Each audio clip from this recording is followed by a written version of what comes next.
The 2024 PBA US Open was underwhelming. The stepladder consisted of 5 superstar bowlers with a combined 28 majors and 89 titles, being hyped as one of the greatest shows ever.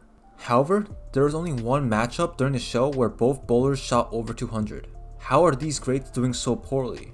There's some crucial mistakes these bowlers made that I'll mention later, but a contributing factor is that it's the US Open, the hardest tournament in all of bowling. The first pattern was a flat 39-foot pattern, requiring just a 201 average to make the cut. The next pattern was a slightly easier 43-foot pattern, raising the cut to a 203 average. But the third day's pattern was a difficult 49-foot pattern, bringing the cut line down to 200. Despite low scoring, Anthony Simonsen dominated the whole field by over 6 pins on average. But on his final 41-foot pattern, other bowlers were starting to climb the rankings, leading to this stacked stepladder, with the first matchup being between Tackett and Bill O'Neill. Bill is using a track theorem, which is a hybrid asim ball, and he throws a pretty perfect shot in his left lane. EJ's using a Venom Shock, which worked for him a lot during the tournament, and his ball goes a bit light here, almost leaving a 7-10. On the left lane, he's going to miss left and go high on his next shot. Even worse, he misses the 3-6-10 spare, and things are already going downhill in the first 2 frames. On the right lane, Bill throws a pretty similar shot to his left lane shot, and gets a pretty similar result. On the left lane though, his last shot went a bit high, so he's going to move a bit left here. This pays off, and he strikes again. EJ then misses a bit left on his right lane shot, going high again. On his left lane shot though, he did move left similar to Bill O'Neill, and got a strike. Meanwhile, Bill stays perfect for the next 2 frames, meaning that EJ cannot miss these next 2 shots. On the right lane, he hits his target and strikes. But on the left lane, he moves right and throws the ball faster. Even though his last shot was pretty much perfect, his ball seems to go a bit high here, but still is a pretty good strike. Bill still has the right lane figured out, no problem. But on Bill's last shot on the left lane, his ball went slightly high. So just like on the 3rd frame, he's going to move slightly left to compensate, but he also misses right here. That's what causes this washout. And while trying to make it, he only gets 1 pin. This is in hindsight, but he should have went for count here, meaning just go for the 3 pins. He's working on a strike, which means that the pins he gets here will be doubled. And if he got 3 here, he would have actually won the match. But again, how would he know? And getting 1 is actually really unlucky here. EJ is sensing transition, and is going to move left on both lanes. On the right lane it goes well, but on the left lane it goes too high. Bill also senses transition and moves left, but his ball still goes high in this right lane. He does get a lucky break here though. With the same idea in mind, he moves left on the left lane as well. But once again, he misses right, leaving this exact same spare, and missing it the exact same way. I don't blame him for going for the spare at this point, because he kinda needs it to stay in the game. Whereas before, it was a bit less needed.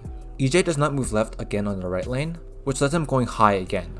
I think he had to pre-adjust left to stay ahead of the transition. But on the left lane, his higher speed helps the ball hold its line, and he strikes. But on his next shot, once again, it's going high. Now, Bill needs 2 strikes to win. He knows there's transition and preemptively moves left on his right lane. This gives him a perfect pocket strike. He throws a near perfect second shot, but unluckily leaves a 10 pin, giving EJ the win after it seemed hopeless from the beginning. EJ's mental toughness won him this round, and let's see if it carries over against Troup. EJ starts on the left lane with the same ball, but moving even more left. Despite that, this ball still goes a bit high, but it does strike. Kyle's throwing a virtual energy blackout, a strong pro asim ball.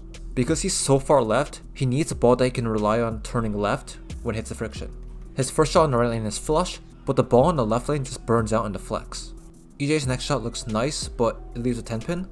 And on the left lane, I think he misses right because this goes really light as well. Kyle has no issue on this right lane. Preemptively move a bit left, and it does strike. On the left lane, Kyle's last shot went light, so he's going to move right a couple boards. This gives his ball a better angle, and hits a pretty flush strike here. EJ misses a bit left on the right lane, but there is hold and he strikes. On the left lane, EJ also went light before, so he's going to move a couple boards right, but he gets the ball a bit too much outside, and the ball still goes light, leaving a 10 pin. Kyle's next shot on this right lane is pretty good, but somehow 10 pins. On the left lane, he does move left because his last shot did go high, but he also misses left, causing him to leave a split. Luckily though, he's an amazing spare shooter and makes it.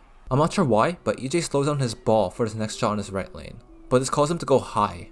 On the left lane, he once again shoots the ball too much right, leading to another light shot, showing just how unforgiving these lane conditions were. On his next right lane shot, Kyle's going to move left, but he's also going to move his breakpoint a bit more inside.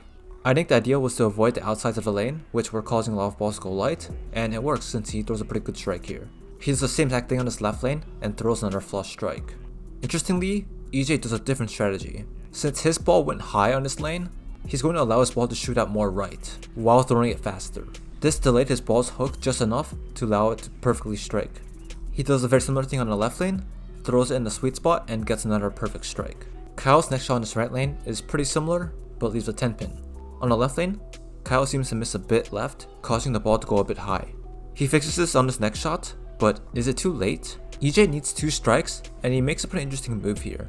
Instead of sticking with his last shot, which struck, he moves even more left, and keeps the ball closer to the pocket. Maybe it was to stay ahead of transition, but it did work and he got a pretty good strike. But then on his next shot, he moves back right, and he also misses outright a lot. With that huge miss, Kyle's going to advance to face Belmo. Kyle's Troup's already playing pretty deep on these lanes, but Belmonte's going to move even further left. This is so he avoids the transition that has to deal with EJ and Kyle's ball, but also this is a pretty comfortable zone for him. One thing I don't quite get is that he's using an IQ Tour, which is a relatively weak ball. Maybe he wants to store a bit more energy through the pins, but when he's that far left, I would have expected him to use a stronger ball. Something like the ball that Kyle's using, which is more reliable when he shoots it out right. And you can see with his first shot, it was not horrible, but the ball just deflected so hard, just having no drive through the pins. And it also doesn't help when he can't make it. On the left lane, same thing. He does get a mixer strike, but the ball is deflecting quite a bit and hitting pretty light. Kyle's first 2 shots are strikes, but on the left lane he also goes light and leaves a 7 pin. For Belmo's next move, I think he moves a bit left and keeps the ball a bit more in. He was trying to avoid the ball going light, which I guess worked, but the ball went really high this time. He does a similar adjustment on the left lane, move a bit left and slow it down a bit, and it actually works out pretty well for the left lane and strikes. Meanwhile, Kyle's doing some pretty perfect strikes, so Belmo has to figure out these lanes quickly. For his next shot on this right lane, I think he sends the ball out a bit more right to try to allow it to hook back into the pocket. But as you can see, it just goes light again and deflects, leaving yet another 10 pin. His left lane shot's a bit better though, moving a bit left and keeping it more in, and it's another strike. But the game's not quite over. Kyle misses a bit in for his next 2 shots, going high twice in a row. If Belmo can figure out the right lane, he still might be in it. For the right lane, Belmo chooses to switch balls here to the same one that Kyle's using, which is a bit stronger. But surprisingly, even that ball doesn't come back, and leaves another really light hit. His left lane shot doesn't even look that bad, but again the ball just doesn't want to drive through the pins. Meanwhile, Kyle moves a bit left to compensate for his high hits, and both shots are flush strikes. At this point, the match is definitely over, but Jason's going to try another ball, a Tour Dynam X, which is ASIM. He moves a ton left and slows it down even more.